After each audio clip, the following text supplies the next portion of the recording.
Welcome to the Timeless Tales Library, where every story is a gentle doorway into rest.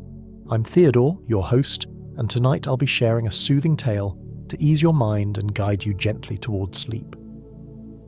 The Timeless Tales Library is made possible by listeners like you. If you found comfort here, please subscribe and help us continue creating these peaceful stories. As you settle in, comment below and let me know where you are in the world tonight, and share a place you dream of a story taking you to, perhaps Paris, Rome, the Grand Canyon, or a quiet forest. Your ideas keep our little library glowing bright. This story is about a magical neighbourhood bakery on a stormy Thanksgiving evening, where beloved characters from classic tales find themselves drawn through the rain-soaked streets to a place of warmth, wonder, and perfectly baked comfort. As the storm rages outside, each visitor discovers not just shelter and seasonal treats, but something deeper, a moment of peace, connection, and gratitude in the golden glow of a baker's sanctuary. Now, breathe slowly and let your mind drift, letting the day's worries fall away like petals from a gentle bloom. Tonight, you're stepping into the moonlit garden within the Timeless Tales Library. This hall opens onto a serene indoor garden, where books bloom like flowers along winding paths. Silver light filters from glass ceilings above, casting soft, calming shadows. The air carries the faint fragrance of night-blooming blossoms, and quiet streams murmur between shelves lined with stories of wonder and whimsy. Feel your body sink into your bed, your private seat within this tranquil garden. Relax your jaw, your shoulders, your fingers and toes. Let the gentle rhythm of the garden's night wrap around you, steady and soothing. Take a slow step along the winding paths of shelves. Let the stories of the moonlit garden drift into your imagination, carrying you gently into peace, curiosity, and dreamlike calm. A cozy rainy day, Rapunzel's bakery, a Thanksgiving evening. The rain had been falling since morning. Not the harsh, angry rain of summer storms, but the gentle, persistent rain of late November. The kind that whispers against window panes and turns city streets into rivers of reflected light. It was Thanksgiving evening, and in a quiet corner of a neighbourhood that existed somewhere between memory and dream, the windows of rainy day Rapunzel Bakery glowed like warm honey against the deepening dusk. Inside, the bakery was a sanctuary of golden light and delicious warmth. The air itself seemed to shimmer with the scent of baking, cinnamon and nutmeg, brown butter and caramelized sugar, the deep comfort of yeast and the bright sweetness of vanilla. A fire crackled softly in the old stone fireplace at the far end of the room, its flames dancing in shades of amber and copper, casting gentle shadows that moved like sleeping cats across the worn wooden floors. The bakery was larger inside than it appeared from the street, as magical places often are. Round tables with mismatched chairs were scattered throughout, each one set with a small oil lamp that flickered gently, creating pools of intimate light. The walls were lined with shelves holding old books with cracked leather spines and gold-embossed titles, the kind of books that smell of vanilla and aged paper, the kind you want to read on rainy afternoons. Between the shelves hung brass bells of various sizes, and from the ceiling dangled bundles of dried herbs, rosemary, lavender, sage, their scents mingling with the perfume of fresh baking. Behind the long wooden counter at the back of the room, barely visible through the steam rising from cooling racks and the soft glow of the ovens, the baker moved with quiet purpose. The baker was rarely seen clearly, just the suggestion of flour-dusted hands, the glimpse of a long braid wound with golden ribbons, the gentle hum of an old song. But what the baker created, that was crystal clear. Tonight, for Thanksgiving, the glass display cases were filled with wonders. There were golden braid pumpkin twists, long rope-like pastries braided like Rapunzel's famous hair, each strand filled with spiced pumpkin and cream cheese, dusted with crystallized ginger.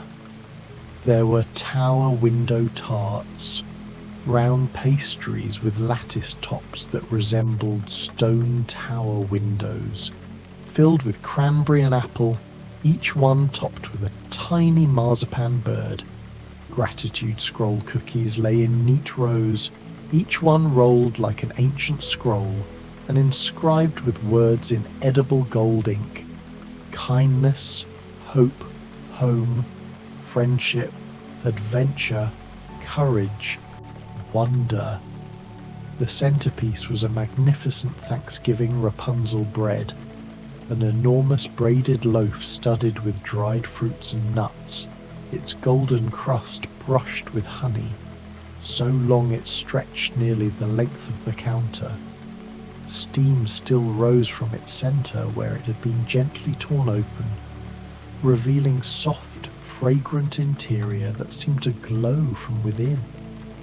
The rain intensified, drumming a gentle rhythm on the roof and windows. And then the door opened. A gust of damp autumn air swept in, carrying with it the scent of rain and fallen leaves. A young girl stepped inside, shaking droplets from her blonde hair. She wore a simple blue dress, slightly too large, and her white apron was speckled with rain. Her eyes, bright and curious, and the particular shade of blue that suggests both innocence and the kind of wisdom that comes from falling down rabbit holes, took in the bakery with wonder. "Oh my," said Alice. For of course it was Alice, the very same Alice who had once followed a white rabbit into extraordinary adventures. "This is much nicer than being lost in the rain, though I must say I've been lost in stranger places." She approached the counter, her shoes squelching softly against the floor, leaving small puddles like footprints in time. The baker appeared from the steam, seeming to materialize rather than simply step forward.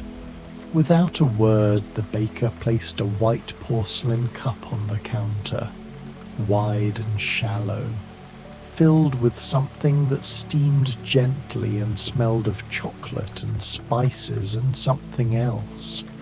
Something that reminded Alice of her sister reading to her on winter afternoons. "Thank you," said Alice, wrapping her hands around the cup. "You know, I've had tea in many peculiar places, with dormice and mad hatters and queens who wanted to remove my head. But this..." She inhaled deeply. "This smells like exactly what I didn't know I needed." The baker smiled, just a glimpse of warmth, and gestured toward the display case. Alice pressed her nose nearly to the glass. Are those cookies with words on them? How perfectly sensible. Or perhaps perfectly nonsensical, which is really the same thing if you think about it properly." She pointed to a gratitude scroll cookie. "That one says curiosity. I'll take that one, please. Curiosity has gotten me into the most wonderful troubles." The baker wrapped the cookie in parchment paper, tied it with a golden ribbon, and slid it across the counter along with a small plate holding a generous slice of the Thanksgiving Rapunzel bread. Still warm, with butter melting into its golden surface like liquid sunshine. Alice carried her treasures to a table by the window and settled into a chair that seemed to embrace her. She took a sip of her hot chocolate. It tasted like childhood and Christmas and coming home, like every good memory wrapped into one warm drink. She gazed out at the rain streaming down the glass, making the world outside look soft and blurred, like a watercolour painting. "This is nice," she murmured to herself, breaking off a piece of the bread. It was soft and sweet, with hints of orange and cardamom, each bite somehow both comforting and surprising, familiar and new all at once. "This is very nice indeed." The fire crackled. The rain continued its gentle percussion. Alice's eyes grew soft and dreamy as she ate her cookie slowly, tracing the golden word with one finger before each bite, as if memorizing what curiosity felt like, tasted like, meant. The door opened, and the Tin Woodman stepped in, his metal body gleaming, rain beading like diamonds. His axe, more companion than weapon, rested by his side. "Good evening," he said gently, joints creaking like silverware chimes. "I've been wandering since Dorothy returned to Kansas, caught in the rain. Your lights drew me." His tin face turned toward the fire. "It's been ages since I've felt warmth." His heart, kind before the wizard's testimonial, felt deeply. Alice invited him in. "The rain's no place for metal friends." He set his axe by the door, moving carefully, mindful of rust. The baker set out a copper mug steaming with apple cinnamon warmth and 3 glazed golden braid pumpkin twists. "For me?" the Tin Woodman asked, surprised. "I don't eat, but I've wished to taste." The baker nodded, urging him on. Holding a twist delicately, he brought it close, and magically it dissolved, absorbed. "It tastes like autumn, harvest. My sweetheart, smile," he said, an oil tear falling, like gratitude. He settled near the fire, glowing like a star, holding his mug. Alice raised her teacup. "It's like the best dream, one you don't fall from." They sat in silence, rain drumming, fire dancing. Time moved differently in the bakery, as it does in all truly comfortable places. It might have been 10 minutes or an hour before the door opened again, bringing with it another gust of rain-sweet air and a young woman shaking water from a worn woolen shawl. Jo March stomped her boots on the mat. Practical boots, well worn and slightly too large, probably inherited from a father or brother. Her dress was simple but clean, with ink stains on the cuffs that no amount of washing would ever quite remove. Her hair was bundled under a hat that had seen better days, and her cheeks were flushed with cold and exertion. She pulled off her hat, releasing a tumble of brown hair. "What a storm! I've been out trying to sell my stories, editors and publishers, you know, and every single one of them closed early for the holiday. Can you imagine? As if stories don't matter on Thanksgiving."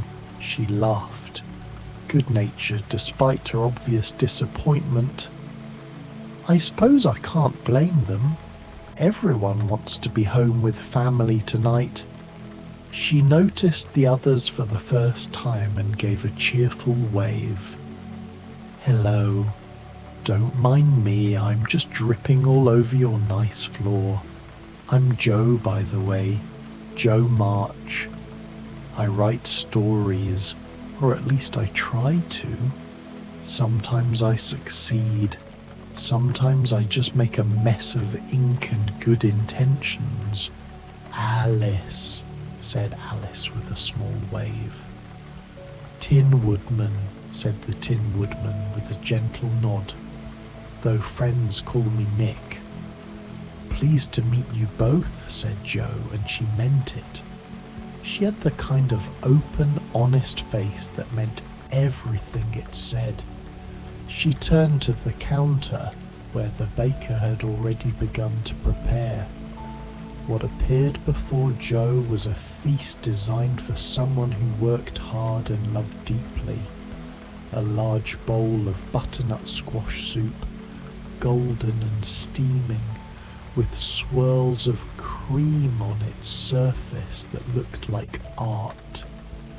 Beside it, a gratitude scroll cookie that read Courage, and 2 thick slices of the Thanksgiving Rapunzel bread with a small crock of honey butter that gleamed like amber. This is too much, Jo said, but her hands were already reaching for the bowl. I can't possibly, she stopped. How much do I owe you? The baker shook her head gently and gestured toward the tables. Free? Jo's eyes widened. On Thanksgiving? That's the kindest thing that's happened to me all week. Her voice caught slightly. Thank you. Truly. She chose a table between the window and the fire, a spot where she could see both the rain outside and the warm glow within. The soup was perfect, rich and smooth with notes of maple and sage, the kind of soup that tastes like autumn itself, like harvest and home and everything good about the season. The bread was even better than it looked, and Jo found herself eating slowly, savouring each bite, her earlier frustration melting away like butter into warm bread. I'm grateful for this, she said aloud to no one in particular and to everyone at once. Today felt like a failure when I was walking here. No sales, no success, no progress.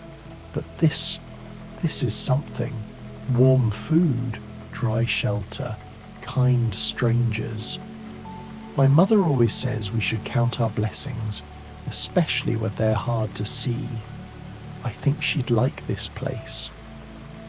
I think your mother sounds very wise, said Alice. She is, Jo agreed, smiling. And she makes soup nearly this good, though don't tell her I said nearly. She'd want to know what makes this one better, and I don't think I could explain it. It tastes like being understood. The Tin Woodman made a soft sound of agreement, his joints clicking gently as he lifted his copper mug. To being understood, he said quietly, and to warm places on cold nights. They sat together, 3 strangers from 3 different stories, brought together by rain and bread and the particular magic of a bakery that knew exactly what each soul needed. The evening deepened.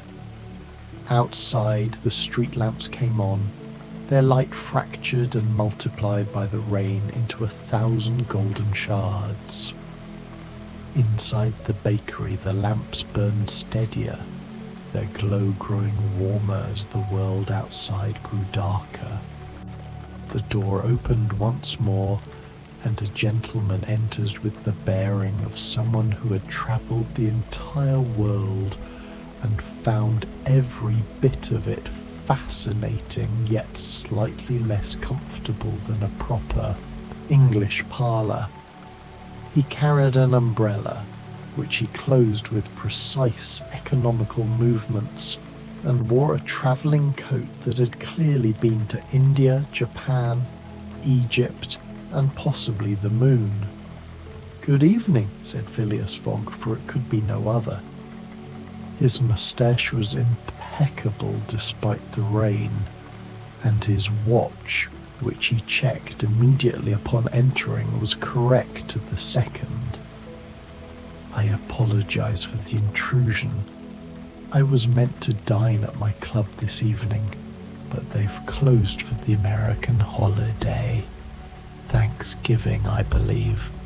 A curious tradition, though not without merit."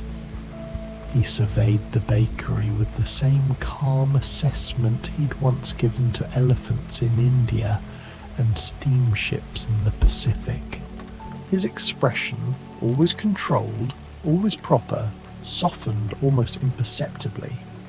"This is quite cosy," he said, and from Phileas Fogg this was high praise indeed. The baker, without a word, knew the traveller's needs. A tea service appeared. Earl Grey, fine china, milk, sugar cubes, and silver tongs, with tower window tarts arranged precisely, each perfect yet unique, like a clock's hours. "Extraordinary," Fogg murmured. At a table by the fire and door he poured tea, added one sugar cube and a splash of milk, and sipped with focus. The tea was perfect. The tarts, flaky, sweet, and tart, held layers of spice and comfort. Jo glanced up from her soup. "Travelled far today, sir?" "Across the city, once. The world in 80 days, Fogg replied, smiling faintly. 80 days, Alice exclaimed. "I fell through the earth in seconds, or hours. Time's odd when falling." "Time's the strangest currency," Fogg said, biting a tart. "This holds an entire autumn. Orchard, sunshine, frost." The Tin Woodman chuckled metallically. "Some short moments last forever, like getting my heart in minutes." Fogg nodded. "I recall small things most. A cup of tea, light on water, a stranger's kindness, like now." They talked.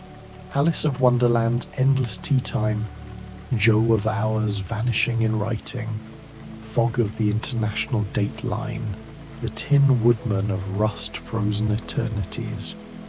The baker refilled cups, stoked the fire as rain drummed steadily.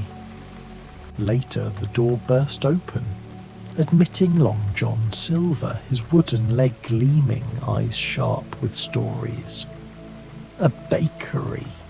Not hardtack on Thanksgiving," he grinned. "Welcome," Jo said warmly. Silver's feast appeared. Hearty stew, spiced cider, gratitude scroll cookies labelled Freedom, Adventure, Redemption, Home. He pocketed Redemption, chose Home, and sat slightly apart but near enough to join the talk. The stew warmed him, a gift after years of stolen meals. Silver ate slowly, savouring every bite. "So," he said after a while, addressing the room at large, "what brings such a curious collection of folk to a bakery on Thanksgiving night? Besides the obvious good sense of getting out the rain, I mean." "I was lost," said Alice simply. "But I'm often lost, so that's not unusual." "I was wandering," said the Tin Woodman, "looking for something.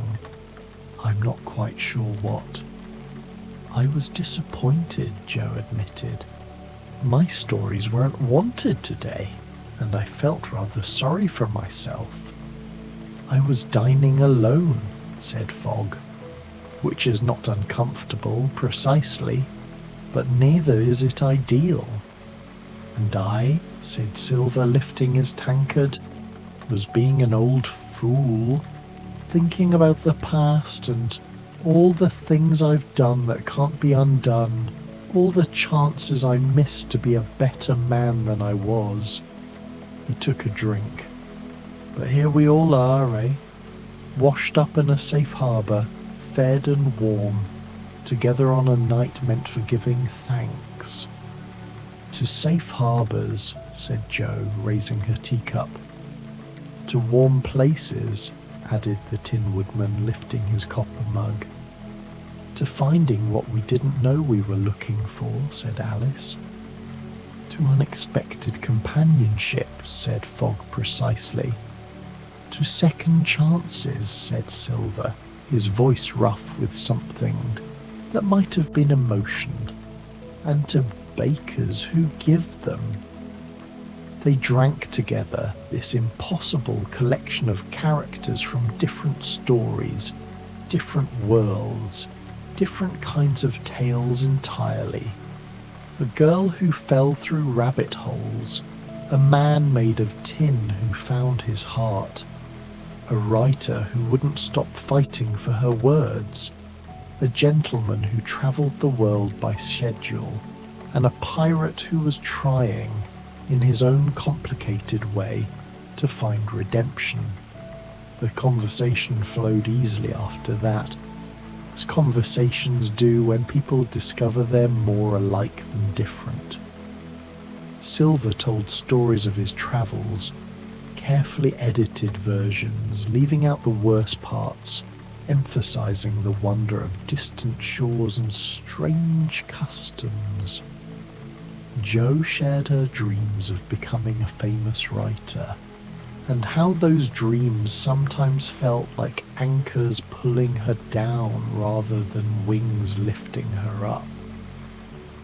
Fogg spoke of the loneliness of constant travel, how you could see the whole world and still feel like a stranger everywhere. Alice talked about trying to fit back into normal life after Wonderland, how ordinary things seem both comforting and impossibly dull.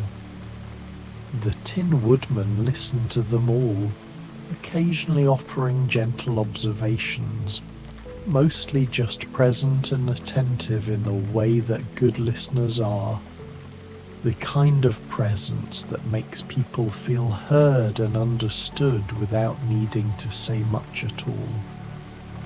The door opened one final time that evening, and with it came a rush of wind that made the fire flare and the lamps dance. A young girl stood in the doorway, her gingham dress soaked through, her dark hair plastered to her head. She was barefoot, her shoes clutched in one hand, and she looked utterly exhausted. "Dorothy," said the Tin Woodman, rising from his chair with a glad cry of recognition. "Dorothy Gale, is it really you?" Dorothy looked up, and her face, tired and worn, broke into a smile of pure joy. "Nick! Oh, Nick, it's so good to see you." She rushed across the room, heedless of the puddle she left, and threw her arms around the Tin Woodman, who wrapped his metal arms around her with infinite gentleness. "What are you doing here?" he asked. "I thought you were in Kansas with your aunt and uncle." "I am. I was. Dorothy pulled back, brushing wet hair from her face. "I'm visiting the East Coast. Aunt Em has family here, but I went for a walk this evening. I wanted to see the city, and I got turned around in the rain, and suddenly I saw this place, and I just knew I should come in." Her eyes took in the bakery, widening with wonder. "It feels like it feels a little bit like Oz. The good parts of Oz." The baker was already moving, already preparing. What appeared for Dorothy was pure comfort. A mug of hot cocoa topped with whipped cream and cinnamon, a thick slice of the Thanksgiving Rapunzel bread with butter and jam, and a gratitude scroll cookie that read, simply, "Home." Dorothy carried her food to the table where the Tin Woodman sat, but before she sat down, she turned to look at each person in the room, really seeing them for the first time. Her eyes, which had seen witches and wizards, flying monkeys and emerald cities, recognized something in each of them, a shared quality perhaps, the look of people who had been on journeys that changed them. "Hello," she said to each of them. "I'm Dorothy. I'm from Kansas, mostly, but sometimes from Oz, and right now from somewhere in between." They introduced themselves in turn, and Dorothy settled into her chair with a sigh of relief. She wrapped her hands around the cocoa mug, letting its warmth seep into her cold fingers. "This is perfect," she whispered. "Absolutely perfect." She took a sip and her eyes closed with contentment. On the farm, Aunt Em makes cocoa on cold nights, and it never tastes quite like I remember from when I was little. But this tastes exactly like the memory. Better than the memory. "That's the magic of good baking," said Jo. "It doesn't just feed you, it makes you remember being fed, being cared for, being home." Dorothy nodded, understanding perfectly. She bit into her cookie, reading the word home before she ate it. "I spent so long trying to get home from Oz," she said softly, clicking those silver slippers together, saying there's no place like home, and it was true, there isn't. But sometimes I wonder. She trailed off. "Wonder what?" asked Alice gently. "Sometimes I wonder if home isn't just Kansas. If maybe home is anywhere you feel safe and understood and like you belong, even if just for a moment." Dorothy looked around the bakery. "This feels like home. Right now, this feels just like home." Silver from his corner made a sound that might have been agreement. "I've sailed to every home port in the world, lass, and I can tell you, home isn't always a place. Sometimes it's a moment, sometimes it's people, sometimes it's just feeling like you can rest without keeping one eye open." "I like that," said Dorothy. She turned to the Tin Woodman. "How have you been, Nick, since we said goodbye?" The Tin Woodman recounted his travels, wanderings through forests, and the people he'd aided with his axe and kind heart. Dorothy shared Kansas news, tornadoes now ordinary, school days, and stargazing, wondering if Oz endured beyond. The others chimed in. Fogg described his travel book, struggling to convey lived moments in words. Jo advised passionately on honest writing, capturing meaning, not just events. Alice spoke of explaining Wonderland to her skeptical sister. Silver tenderly recalled a Port Town's children teaching him a singing game, realizing he'd forgotten the joy of receiving after years of taking. The fire dwindled to pulsing coals. Rain softened from drum to lullaby patter. The baker refilled cups with warm milk and decaf tea, distributing lavender sunshine blankets. As the clock on the wall, an old thing with a pendulum that swung in a rhythm that seemed to match the rain, ticked toward an hour that felt more like feeling than time, the baker brought out one final creation. It was a pie. But oh, what a pie.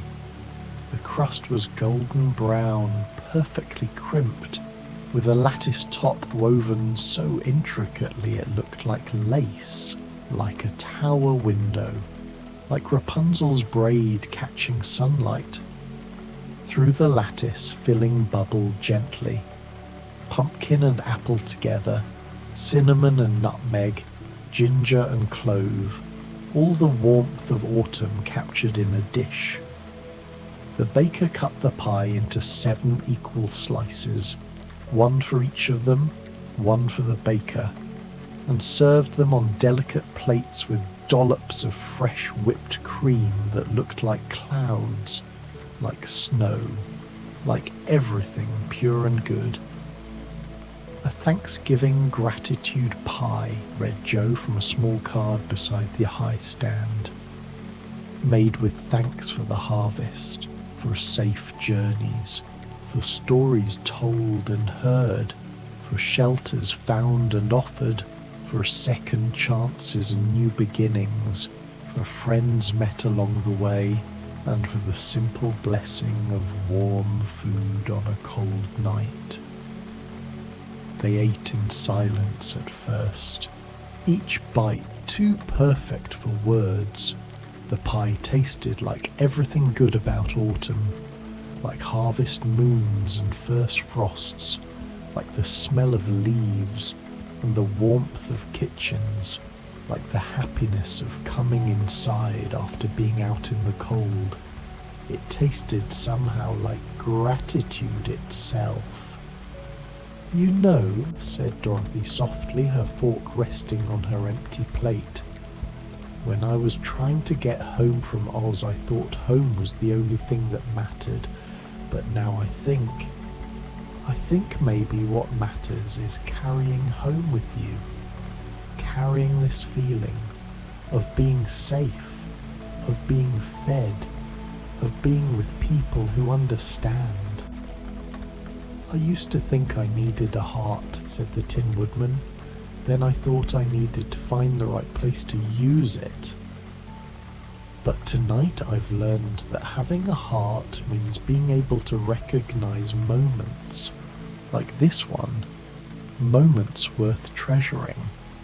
I've spent my whole life chasing adventure," said Joe, "running after success, trying to make something of myself with my writing. But this, sitting here, sharing food and stories, this is a different kind of success, isn't it? This is the kind you feel instead of achieve." Alice, who was growing sleepy, her head nodding gently, murmured, "In Wonderland, nothing ever made sense. But this makes sense. This makes perfect sense."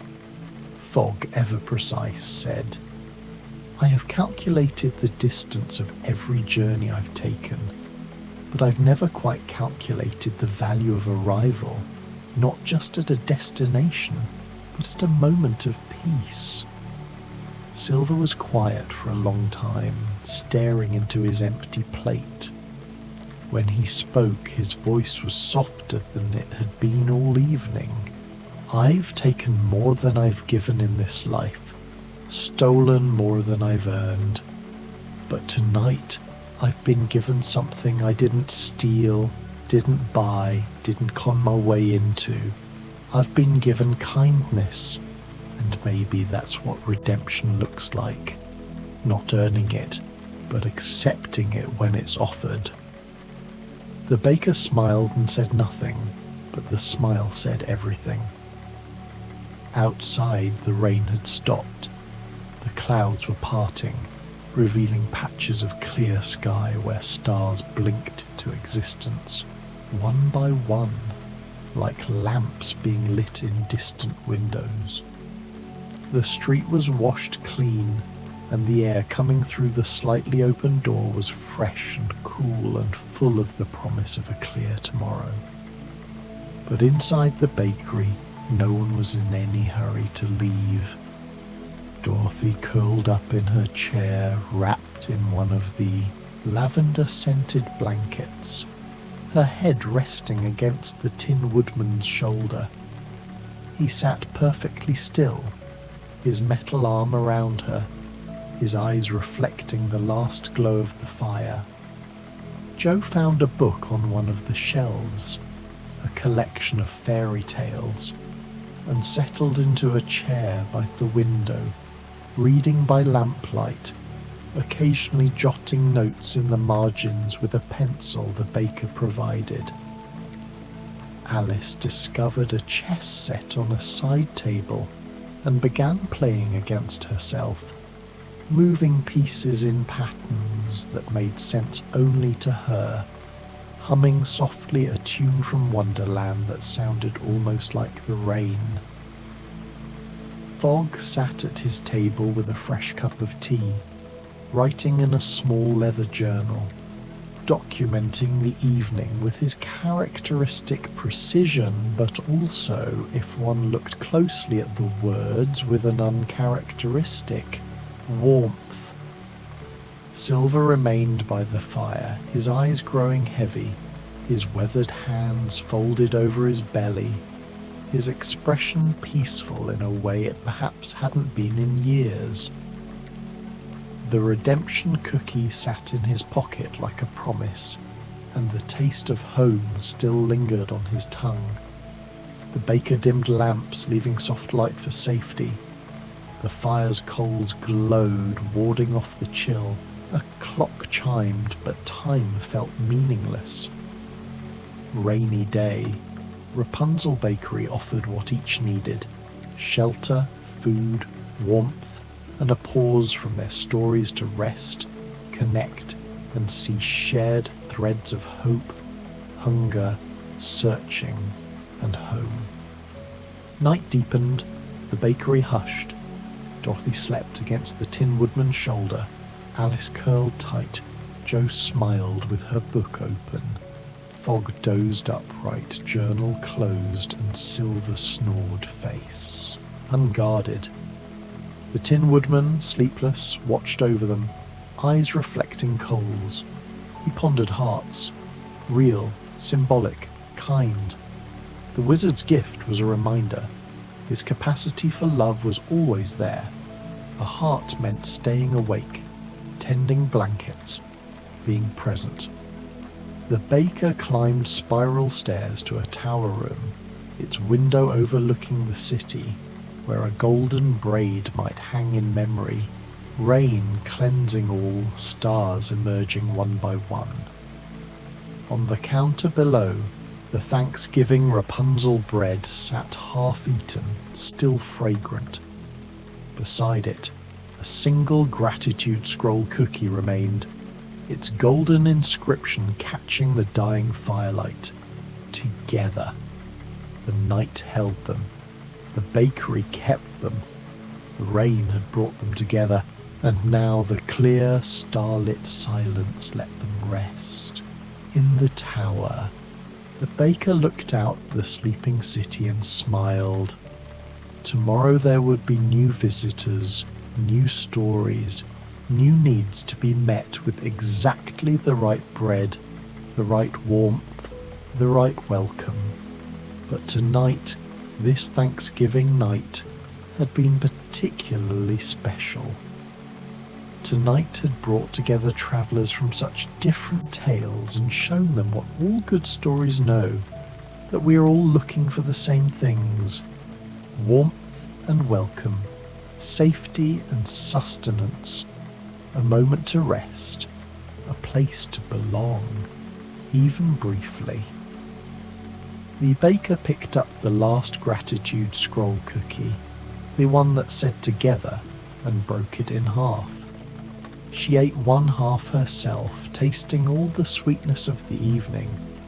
The other half she placed on the windowsill, an offering to the stars, to the stories, to the magic that brought lost travellers to safe harbours. Below in the warm bakery, the Tin Woodman began to hum very softly, a lullaby from Oz. His voice was quiet, mechanical, not quite musical, but filled with such tenderness that if hearts could sing, they would sound exactly like this. The fire pulsed its gentle rhythm. The stars wheeled slowly overhead. The city slept. The travellers dreamed. The bakery held them all in its warmth and welcome, and the rain, which had brought them here, which had washed the world clean. The rain was gone now, but its blessing remained. In the dampness of the air, in the clean smell of the night, in the way everything felt fresh and new and full of possibility. This was what Thanksgiving meant. Not just the feast or the family, but the recognition of blessings, the acknowledgement of gifts, the gratitude for warmth when you'd been cold, for fullness when you'd been hungry, for company when you'd been alone, for finding, in a world of rain and confusion, a door that opened into light, for being welcomed without question, fed without price, understood without explanation, for this one perfect evening when 7 travellers from different stories discovered they were all part of the same larger story, the story of seekers finding, of the lost being found, of hearts learning to recognise the moment when they were home. The night deepened, the dreams deepened, the peace deepened, and in the magical bakery on a clean-washed street under clearing skies, the rainy day Rapunzel bakery kept its vigil, kept its promises, kept its guests safe until morning. The last lamp dimmed to almost nothing. The fire settled to glowing embers. The Tin Woodman's humming grew softer, softer, until it was just a whisper, just a breath, just the sound of love keeping watch. Outside, the stars shone brilliant and clear. Inside, the travellers slept, held safe in warmth and story.